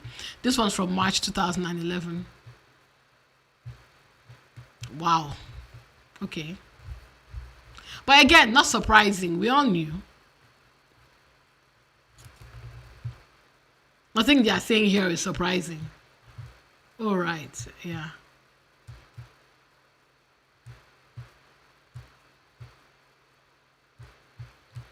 This is Killian Murphy, who they forced into this picture. Poor guy. And yeah, guys. So you know what? Let me quickly summarize. Let me see if I have more that I want to say before I do that summary. Oh yes, I went. Ooh, let me play this video. I like this video. Kicking off, and the British Prime Minister might have to resign. In the UK, the fallout from the latest Epstein file release has focused on this man, Peter Mandelson. Oh, Jesus. Can you find another photo, please? With clothes, preferably. With clothes. What do you mean you can't find any? Now, unbelievably, Peter Mandelson was, up until a few months ago, the UK ambassador to the United States. Fuck me. Now, you might be wondering, how does a man who wanders around a convicted Buzz Island semi-naked get that job? In which case, you'd be having exactly the same thought as everyone else in Britain. Because, as you can imagine, in order to become the British ambassador to the United States, you have to go through quite a lot of security checks. The first check, of course, being, does this prick ever wear trousers? Now, the Prime Minister, Keir Starmer, up until yesterday, has been saying, listen, when I made Peter Mandelson the ambassador to the United States, I didn't know he was mates with Jeffrey Epstein. But then Keir Starmer stood up in Parliament yesterday and said, oops, lol, yes, I did. And now everyone's like, you need to release all of the files relating to Peter Mandelson's appointment as ambassador right now. Which means there are now 3 different types of files at play. The Epstein files, the Mandelson files, and the files. Now, I should say that Peter Mandelson denies any wrongdoing, even though the files reveal that Mandelson maintained his relationship with Jeffrey Epstein after he was convicted of abusing children in 2008, passed on confidential government information to Epstein while he was basically Deputy Prime Minister in 2009 so that Epstein could make billions in exchange for $75,000, passed on confidential information relating to the European Commission's bailout plans after the 2008 financial crisis so that Epstein could pass it on to his clients to make billions in exchange for £10,000 for his husband to do an osteopathy course, resigned from the House of Lords a couple of days ago, and is now the subject of a police investigation. You can see why people are talking about Keir Starmer being forced to resign, can't you? Another big finding from the latest file drop is that Jeffrey Epstein may have been a fucking Russian spy. You see, in the files, Vladimir Putin's name is mentioned 1,058 times, the word Moscow is mentioned 9,000 times, and it appears that a lot of the girls, women and children that Epstein trafficked were from Russia, one of whom was sent to the artist formerly known as Prince Andrew's home in 2010 to sleep with him at the Royal Lodge. A Royal Lodge Andrew had to escape from 2 days ago, quote, under the cover of darkness, which, let's face it, isn't the worst thing Andrew's done under covers. Oh, and by the way, this picture of the turbo nonceman that he said was fake has turned out to be real. What a surprise! So anyway, the Polish Prime Minister Donald Tusk has now set up a team to investigate whether Epstein's whole job was to collect compromising material on influential men so that Moscow could control them. And we're not just talking about politicians, no! We're talking people like Chairman of Wall Street law firm Paul Weiss, Chairman of the 2028 LA Olympics Casey Wasserman, and Director of Melania Trump's recent documentary Brett Ratner. The world is run by disgusting, despicable criminal men, and justice won't be served until they're all languishing in prison. Oops. And he summed it up quite nicely, actually. Yeah. And that is it, guys. Let me see. Is there more? And yeah, he's actually... The last thing I was going to say about Andrew is, to the surprise of no one, the email Virginia Giuffre has confirmed that that picture is real. And I don't know anybody on this earth who looked at this picture and thought, oh yeah, that's fake. And if you did, something is wrong with you and you need help. So Pedro, after he came online and told all of us, do you guys remember? I have an excerpt from that interview that I want to play. I don't know, again, is this arrogance, this assumption that the British monarchy have that we're all stupid people and we don't deserve to be treated with respect? You know, he thought we were stupid enough to believe that I'd never seen this man before. It's like every day. Oh yeah, let me listen to this. This is the an excerpt from the interview where he said the picture was not real. Now seen the photo that Virginia Roberts provided, taken by Epstein, we understand, in Ghislaine Maxwell's house. Well, here's the problem. I've never seen Epstein with a camera in my life. I think it was Virginia Roberts' camera. She said a little Kodak one that she lent to Epstein. He took a photo, and your arm is round her waist. I don't remember that photograph ever being taken. I don't remember going upstairs in the house, because that photograph is taken upstairs. And I'm not entirely convinced that, I mean, that is what I would describe as me in that picture, but we can't be certain as to whether or not that's my hand on her, whatever it is, left side. You think that... Because I have no recollection of that photograph ever being taken. So why would somebody have put in another hand? You think it is you next to her in the photo? Oh, it's definitely me. I mean, that's a picture of me. It's not a picture of... I don't believe it's a picture of me in London, because when I go out in London, I wear a suit and a tie. That's what I would describe as those are my travelling clothes if I'm going overseas. So I've got plenty of photographs of me dressed in those that sort of kit, but not there. Just to clarify, so you think that photo has been faked? Nobody can prove whether or not that photograph has been doctored, but I don't recollect that photograph ever being taken. And you don't recollect having your hand round her waist in Ghislaine Maxwell's house on any occasion, even if it was a different I'm date? sorry, but if I, as a member of the royal family, and I have a photograph taken, and I take very, very few photographs, I am not one to, as it were, hug, and public displays of affection are not something that I do. So that's the best explanation I can give you. And I'm afraid to say that I don't believe that photograph. Now seeing the photo. This is, you know what, now that I watch this interview again, this part of the interview again, I can see why they don't want him to go in front of a grand jury. Oh my God, I can see why. No. Andrew will be thrown in prison, y'all, and they're going to throw Andrew's ass in prison if he goes and gives this type of testimony in front of an American court, because I don't think he understands. I personally don't think he has the brain power. I don't think he has the mental capacity to understand that he needs to take this seriously. Not because he doesn't understand the repercussions of the... I'm not saying he's stupid. I'm just saying that this is such an entitled person, right? He's probably thinking, I don't see any reason why I have to be here. And he will just talk and they will arrest him. So yeah, I can see... Because again, this whole... that interview to me was... that was Christmas when it came out. It was the funniest. Twitter was on fire that day. The timeline was incredible. I could not believe what I was hearing during that interview. I thought he was having us on. And I was like, did somebody explain to him how serious this case is? I don't think he took it seriously. And I'm sorry, I don't believe he's taking it seriously now. He doesn't have the capacity. Because when you raise somebody to be entitled, of course, he's not going to have the capacity to understand.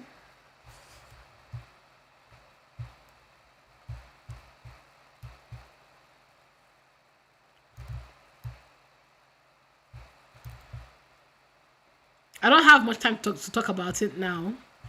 But apparently, I'll quickly talk about this. An email was discovered in Epstein files where the financier complains to a royal employee about an anonymous quote concerning his friendship with Prince Andrew in the press.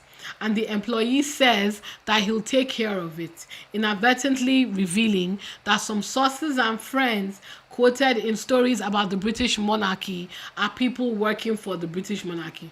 No! Here's the context. On Jan 2, 2015, news broke that that Prince Andrew, I'm going to call him Prince Andrew, had been named in a civil suit filed in the state of Florida.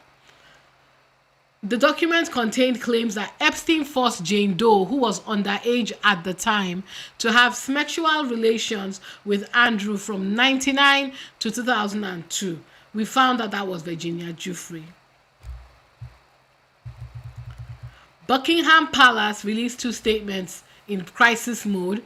This relates to the long-standing and ongoing civil proceedings in the United States to which the Duke of York is not a party. As such, we will not comment in detail. However, for the avoidance of doubt, any suggestion of propriety with underage minors is categorically untrue. It is emphatically denied by the Duke of York that he had any form of sexual contact or relationship with that with the child. The allegations are false and without any foundation.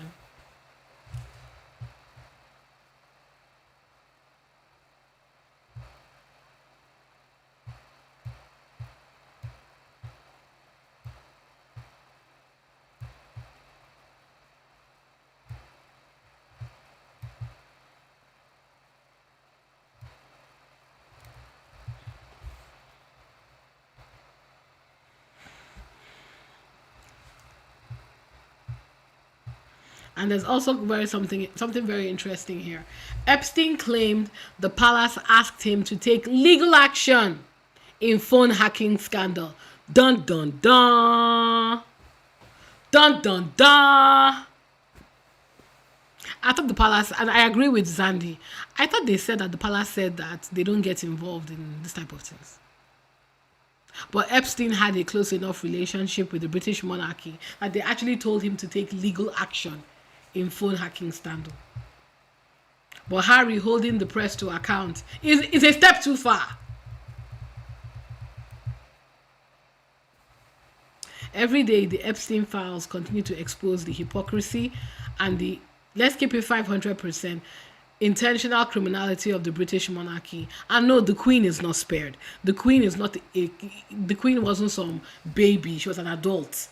She was actively involved in the protection of the criminal shenanigans of her child. And again, let's not forget, it is not just Andrew. William was named. I'm waiting for somebody to break that one so I can come and discuss it here. And in closing, let's talk about this. So now that they've gone after Andrew rightly, and in my opinion, they've not given him enough. This so-called pretext of holding Andrew accountable in the press, in my opinion, is not enough, because now the Telegraph have decided that it is time to calm the tempers down a bit with this ridiculous article. Beware of the excessive hounding of Prince Andrew. You see? This man, there's enough information about him. The information and the pictures they found on Prince Andrew, for the average citizen, will get them in front of a law court. And he's not facing any criminal investigation or charges, or even a little bit of questions for his involvement with Epstein. But apparently the Telegraph thinks by us talking about it, we're going a step too far. Enough. Will we not think about his mental health? But a black woman marrying Prince Harry, who day in and day out you have so attacked that you have built a very successful SEO bullying this woman, who hasn't done anything to anyone, who's just trying to get by and live her life. I don't hear you printing about backing off her. I don't hear you asking for grace and treating her like a person. But a pedo is who you want us to stop. It's too much. I keep hoping that I can stop talking about this Epstein stuff, but every day one fresh mess. And it's hard to ignore, because we remember the sex trafficked victims, children, kids. And I wanted to get all that bad juju out of the way so that we can quickly talk about, and I'm so sorry that I have to rush this now, quickly talk about our fave, Duchess Meghan. Again, in celebration, shout out to Queens Are Made on X, in celebration of Black History Month. In America, we celebrate Meghan, Duchess Meghan, our biracial queen.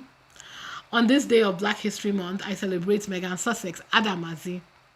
I'm so sorry. Adamazi Omu Arochukwu, Princess of Arochukwu Ancient Kingdom, Countess of Dumbarton, Baroness Kilkel, the Duchess of Sussex.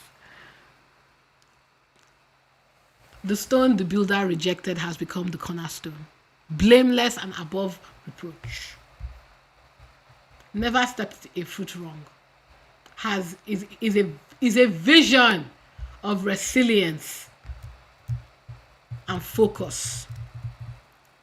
Happy Black History Month to you, Megan.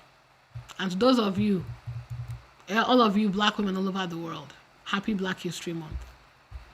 And now, to celebrate Megan's complete sellout of her Valentine's Day collection, I've already posted the video, but let me do a quick one again, because I want this I believe is going to be the hilarious article of the day. Let me just quickly. This is for the derangers who lie. See that? You see that? Sold out. And just to remind everybody, this is how much the collections were. She was doing a bundle that was worth $185. She was doing a bundle that was worth $92. She was selling chocolates solo with a duo. The chocolates with maybe sprinkles, chocolates with jam, and the solo standalone chocolate, all completely sold out. If you imagine that she had SKU of 100,000 per head, that's a lot of money Megan just made in just about a week. She's made millions of dollars. The only person in the royal family, she and Harry, that is not causing us secondhand embarrassment.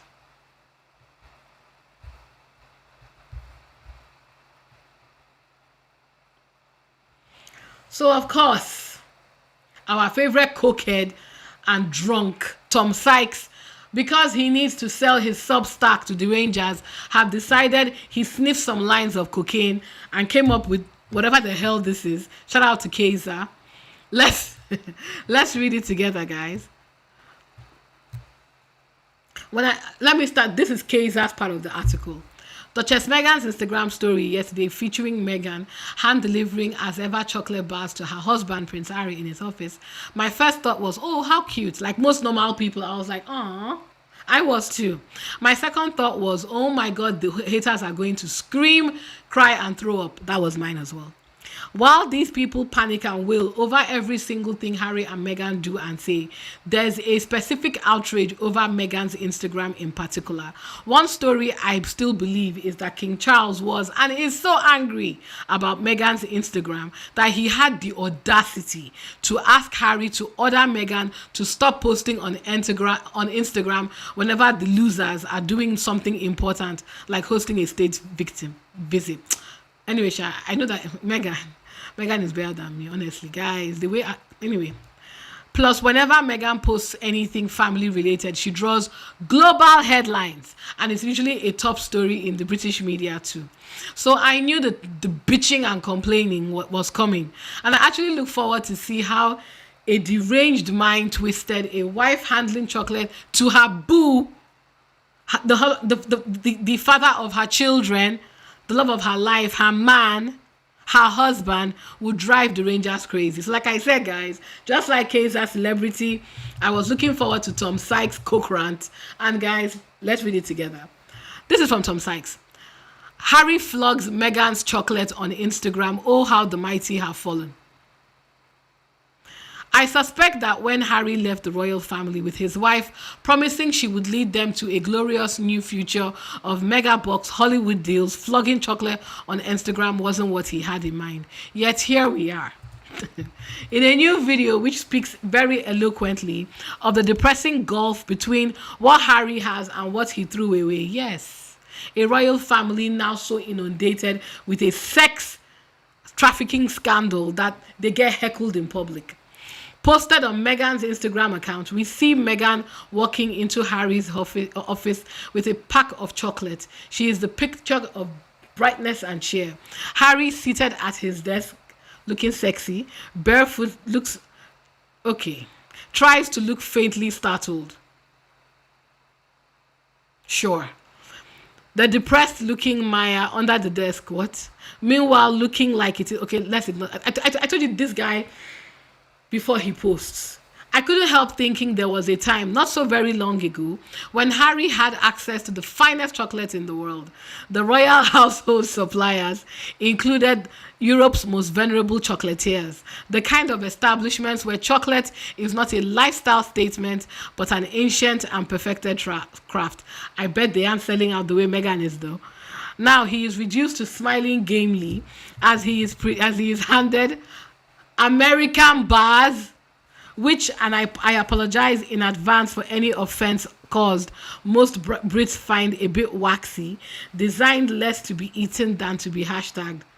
Do you know what? As you can imagine, guys, when my chocolates come, I'm going to give a blow by blow. Don't worry. The moment that really upsets Tom, let him be clear, it's Tom, however, is when Harry reaches into the box and pulls out the white chocolate.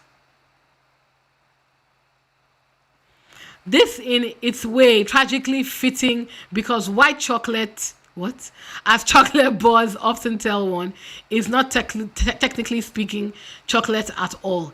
It contains cocoa butter, but no chocolate solid. It is chocolate in name only, a ghastly, sickly sweet simulacrum of the real thing.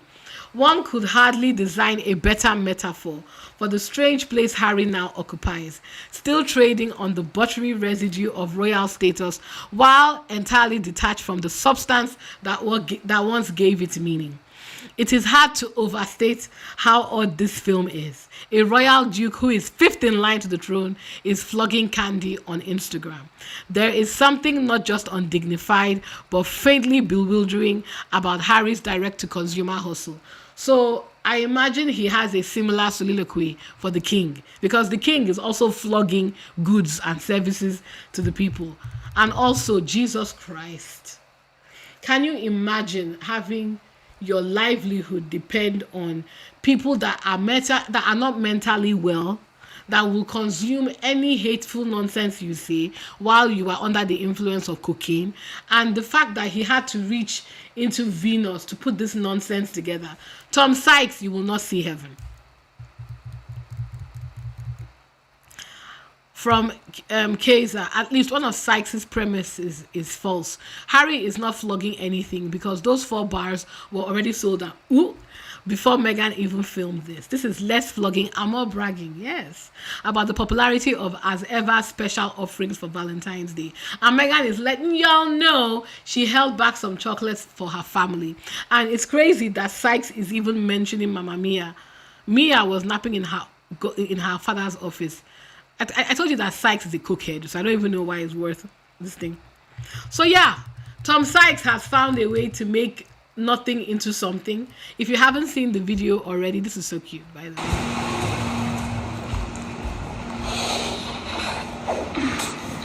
Hello. Hello. Ooh. Yes, please. Great chocolate. Thank you. Love you. See how he says love you to his wife, and he's happy to see his wife, Will and Kate. Yeah, so that was good. That was cute. Shout out to Meghan. And yeah, for another successful launch. And you know what I'm seeing, guys? With the way the chocolate sold out, is what is very exciting to me as a business person myself is Meghan is getting that solidification as a luxury brand. People are rushing her stuff, her seasonal stuff, and it's amazing. And honestly, I can't wait for her next drop. Honestly, I wonder what she's thinking. Shout out to her. As Evers continue growing international success is so inspiring. Yeah. So just for our entertainment, I'm going to play Charles getting heckled so that we can close the live.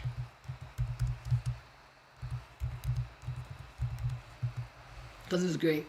I thought I retweeted the video. I didn't. I saw it, I laughed, and I moved on. Republic is messy. Oh my god.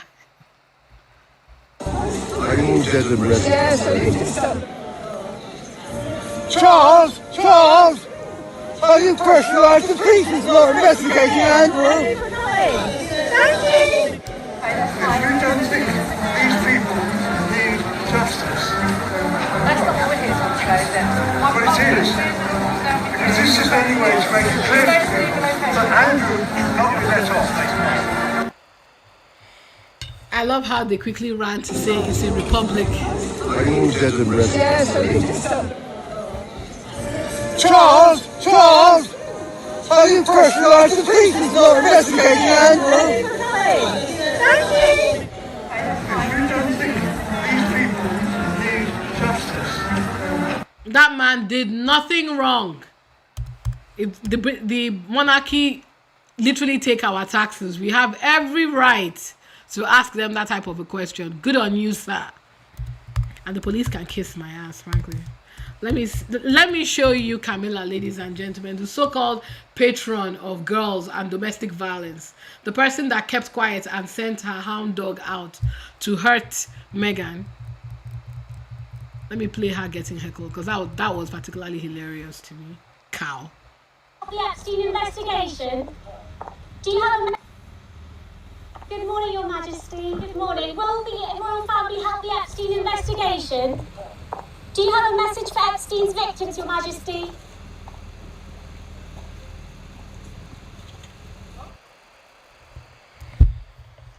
Yup. And yeah, this one, I was going to post a video of him. I completely forgot because he's so forgettable. Jesus Christ. I keep forgetting that he's here.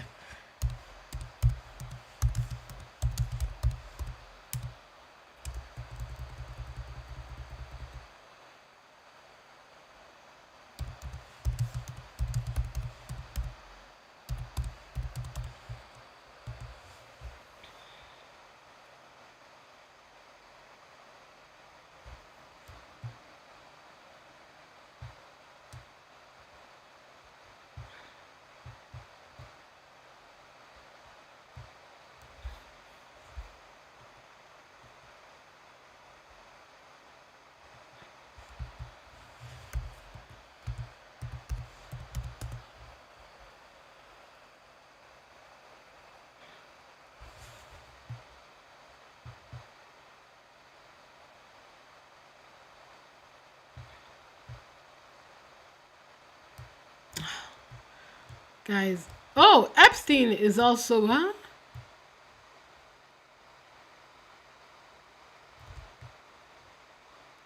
I didn't know Edward was also mentioned. I thought it was just when they were heckling him about being... Wow.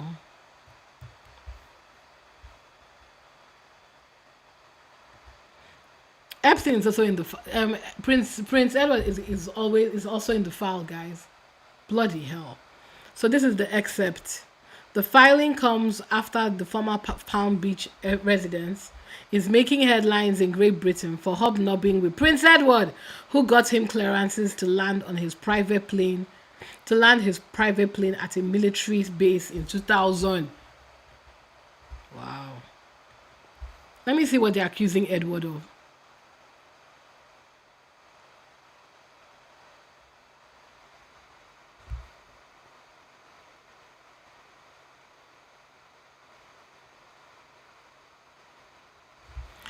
I'm going to read the excerpt. Trigger warning for everyone. The men were part of an organization that would take naked photos of young girls and used where she flew to Ireland for politicians and notable men.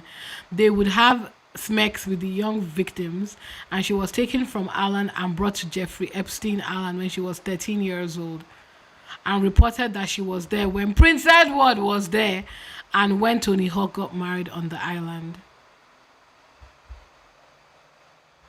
They all went to that island. William went to the island. Edward went to the island, apparently. And I didn't even know he was mentioned. I was looking for the video when they asked him a question and he was stumbling over himself. What a day, guys. Yeah. Deeply upsetting stuff. I wasn't planning on ending on a sad note, but well.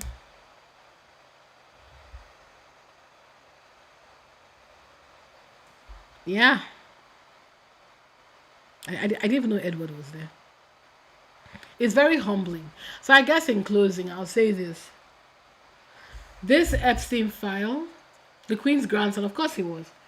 This Epstein file thing, yeah, it should be a very humbling thing for all of us. We should all be humbled by it, because the one thing that I've taken from it is very powerful white men enjoy having smecks with children. Let me be very clear. I'm not saying CSA does not happen in other communities, but these are all white men, and they enjoy having smecks with young children. And the royal family were willing participants. And even if all of them did not directly do anything with those victims, the fact that because for you to have gone on that island, you would have seen how young these children were. You're not blind. You know when you're looking at a child, ladies and gentlemen. That picture I always think about is the one with Naomi Campbell, where you see a baby Virginia Giuffre. She, in the midst of adults, she looked like a child. It was very clear this was a very young child. You could have mistaken her for someone's teenage daughter. The question would be, why is she here? She looks young.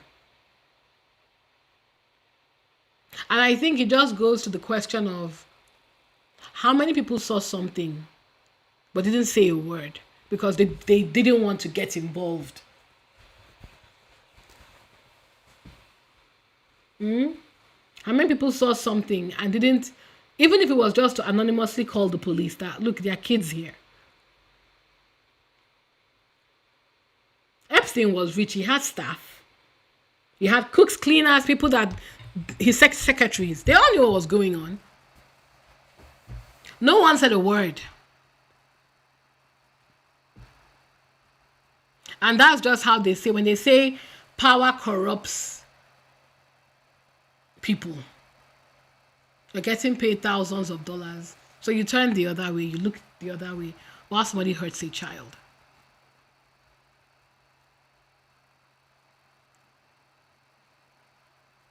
And the reason why he was able to do it for so long is not just, it wasn't, people say it's because he was acting as some sort of a, he had blackmail. No. He was able to do it so long because these men wanted underage children for smecks. Period. They wanted to hurt children. That's it. That is the beginning and the end of this whole story. He was able to do it so long and so extensively because he had customers, wealthy customers who wanted to hurt kids. Period. And he won't be the last.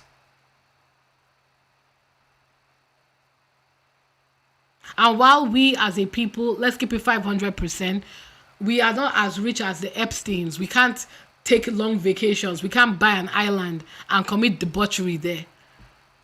Our biggest crime is recognizing evil and not calling evil what it is. How many people walked past Epstein with kids and didn't say a word to anyone?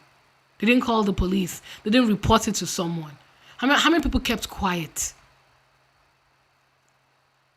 You see a child amongst adult men and nothing rings in your head that, wait, this is weird. The sin of looking the other way is why this thing happened as well. People knew he was doing this.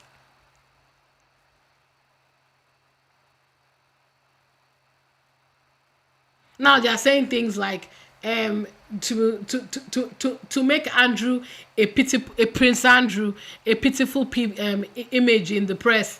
They are saying things like, staff have refused to serve Andrew. What? No, they haven't. They are doing this intentionally, guys, so that you begin to feel sorry for Andrew. That, oh, the lashings are getting too much. There is literally a picture of him leaning over the body of a child.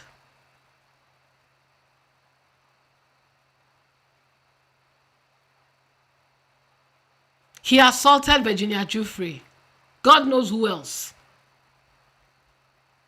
There's an active victim today that is giving testimony against Andrew, but her identity is sealed.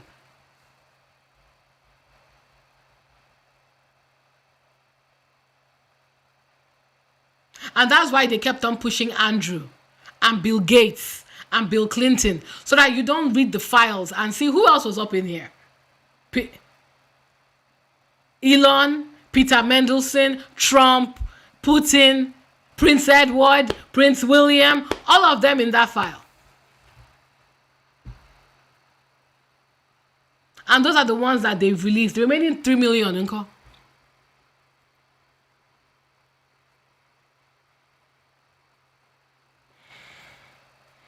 Yeah.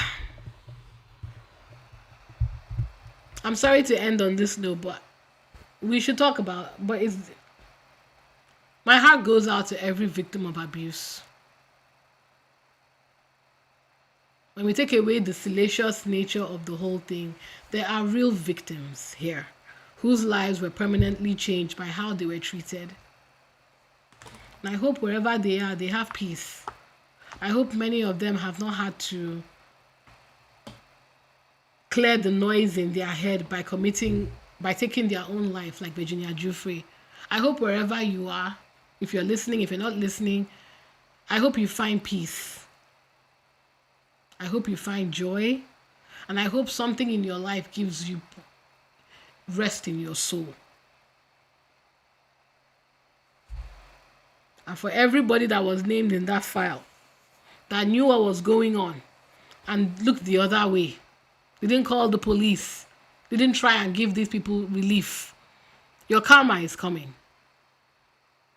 You can't stop people like me, the masses. The press might try to suppress the news, but we won't. We will always talk about it. Because if nothing else, right? When crimes are committed, the one thing you don't want to do is to pretend that they didn't happen. It's worse than the crime, in my opinion. People were hurt and deserve their day in court so that they can move on with their lives. Wealth and access should not protect you from your crimes. And we need to talk about protecting our children.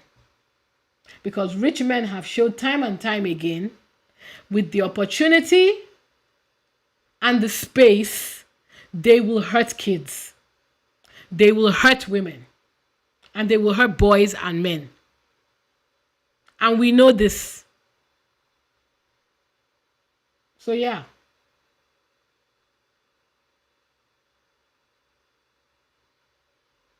Thank you guys for giving me your time today. It's been 2 hours. I'm tired. I was exhausted when I came on this live. I need to go rest for a bit. I might go for that this thing. I might not. Let me see how I feel. And yeah, let's ponder on that. When we meet again next week. Thank you all. Have a good weekend. Bye.